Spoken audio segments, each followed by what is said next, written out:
Well,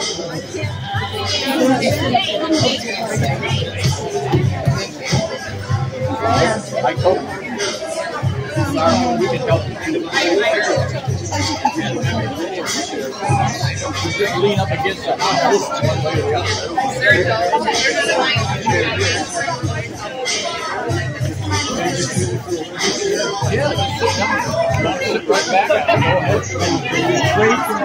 Can I have everybody's attention? Everybody's attention.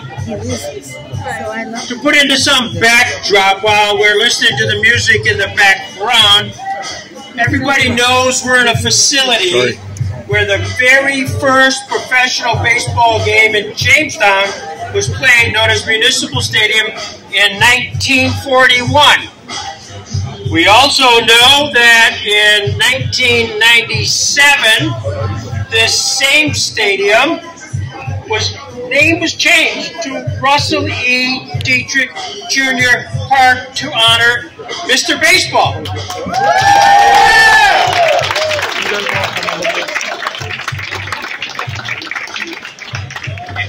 Interestingly, during that exact time period, the Chautauqua Region Community Foundation, headed by Randy Sweeney, who is here, created a Bucks for Baseball. Bucks for Baseball, which permitted individuals, and many of them are here, the fans of the community, to contribute to that fund to assist in sort of any capital improvements.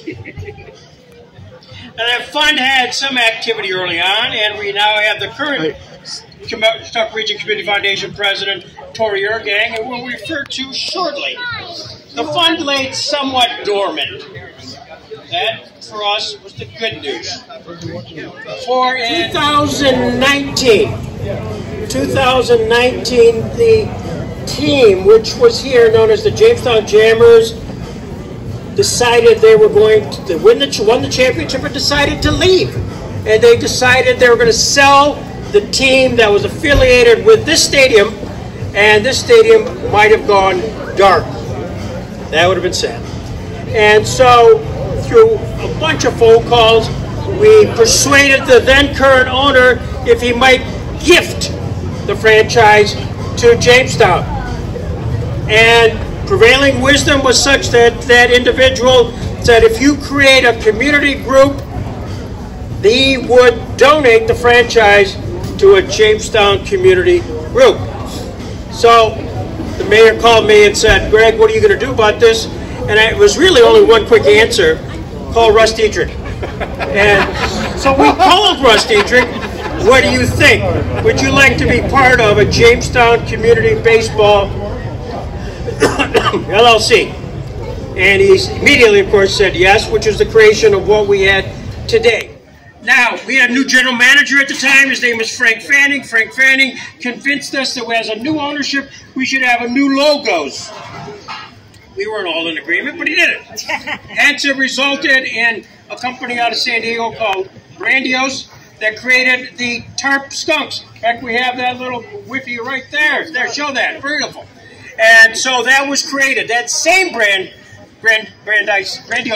group created very something special in the year 2020. And it was an item to showcase our history and Mr. Baseball all in one. It had an unveiling. Excuse me. Unveiling in 2020. Nobody ever saw it, and it sort of went into the dustbin. Here we are tonight, 2024, where everything came together. Everything. Not only did we find the lost logo, which epitomized exactly what we're about, Russ Diethrick, baseball, this location, thank you very much, and that we would showcase something special. How do we do that? We thought it would be great to have a big screen TV, a weatherized big screen TV, so we could unveil the logo of Mr. Baseball. We didn't have enough money. But all comes around, sports fans. All comes around. Remember I told you about that fund in 1997 at the Chautauqua Region Community Foundation? That was lying dormant. It had exactly the amount of money we needed. And our good friends, headed by Tori Ergang, made that a reality. Hence, the screen was created. Hence, the city of Jamestown. I see Mayor Eklund here, Dan Stone, Dominic, all pulled everything together, including many members of our Jamestown community group at Tomasini, Randy Anderson, Bruce Dudgeon, and then the list goes on to make tonight's unveiling a reality. And what better way to do it in front of three organizations which meant the most to Russ Dietrick? And those would be Rotary. Go, scream, you can scream. Office for the Aging, Marion's Honor. And of course, Northwest Savings Bank, which was previously Jamestown Savings Bank, of which Russ was the face. So, Northwest Savings.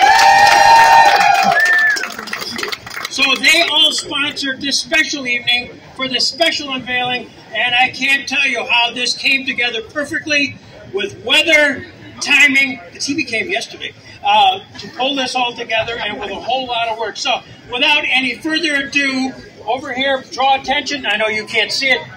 We're going to unveil the logo, which in fact is the Russell E. Dietrick Jr. logo for this park, which was.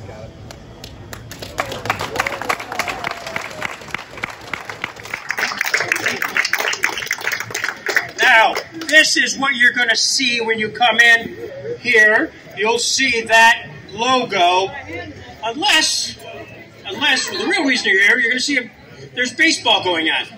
And then through our network at Tomasini and Company, you're going to be able to watch the ball game from the concourse and listen to the ball game from the concourse. And when that's not being played, you get to see the logo and some other things. Who knows? We have lots of videos and stuff.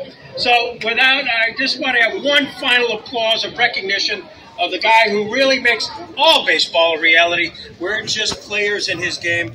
Nope, pun intended, maybe pun intended. So ladies and gentlemen, one more shout out to Russ Dietrick.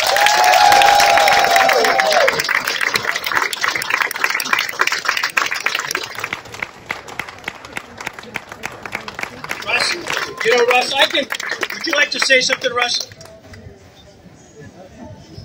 There's a couple of us who were here in 1941.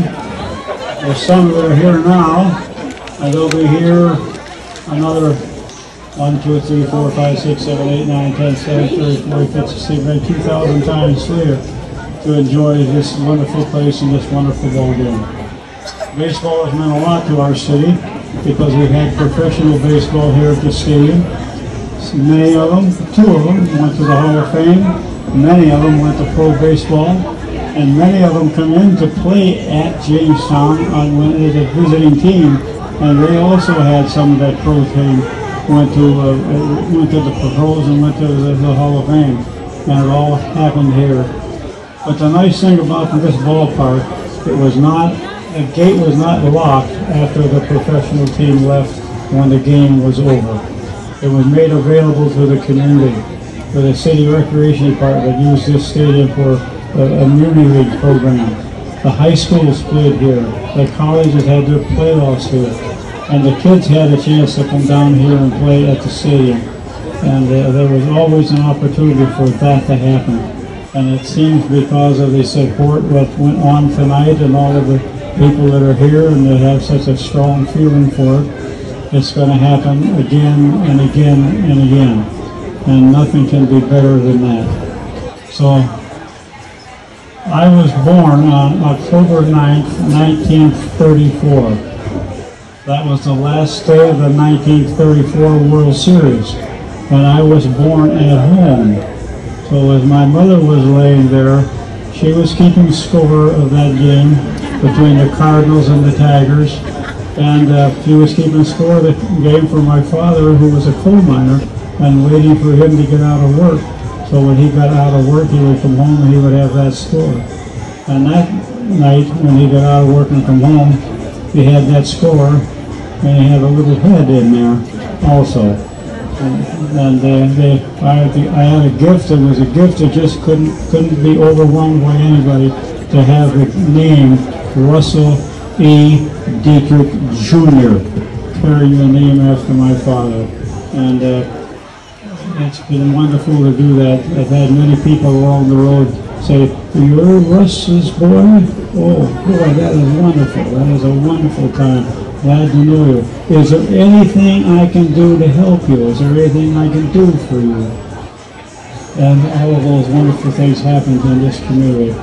And it didn't happen just at that time, because I'm looking at people right now that have said, "What can I do for you? Can I do anything for you?" And they know that when they say, "Can they do anything for you, Russ?" they are really doing something for the community. And Greg has a microphone in his hand, and he's worrying about, "I'm not going to give this microphone to somebody else."